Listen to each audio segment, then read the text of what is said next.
Hi guys, കുറേ നാളായിട്ട് ഞാനൊരു കുക്കർ മേടിക്കാൻ വേണ്ടി വിചാരിച്ചിരിക്കുകയായിരുന്നു. ഒരു ചെറിയ ആവശ്യത്തേക്ക് മന്ദം കുക്കർ ഉപയോഗിച്ചിട്ട് ഞാൻ തോറ്റു മറ്റിയിട്ടുണ്ടായിരുന്നു. അപ്പോൾ ദിവാലിയൊക്കെ ആയിട്ട് നമുക്ക് നല്ല ഓഫറിൽ കുക്കർ കിട്ടുമോ ഞാൻ നോക്കി നടന്നു. അപ്പോൾ എനിക്ക് നല്ലൊരു കുക്കർ കിട്ടി. അപ്പോൾ ഇത് നമ്മുടെ പ്രസ്റ്റീജിൻ്റെ 3.5 ലിറ്റർ കുക്കറാണ്.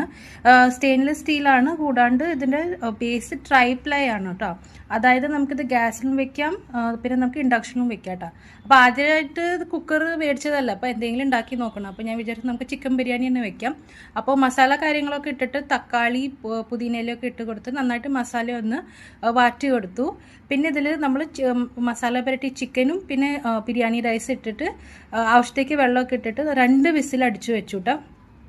പിന്നെ നമുക്ക് നാരങ്ങ കുറേ നാൾ സൂക്ഷിച്ച് വെക്കണമെങ്കിൽ വെള്ളത്തിൽ ഇങ്ങനെ ഇട്ട് വെച്ചാൽ മതി. ചില്ല് കുപ്പിയിൽ വെച്ചാൽ മതിയിട്ട് ഫ്രിഡ്ജിൽ കുറേ നാളായിട്ട് നിൽക്കും. എന്നിട്ട് നമ്മൾ കുക്കർ തുറന്ന് നോക്കിയപ്പോൾ നല്ല അടിപൊളി ബിരിയാണി റെഡിയാണ്. പിന്നെ മുകളിൽ നിന്ന് കുറച്ച് മല്ലിയില തൂവി കൊടുത്താൽ മതി.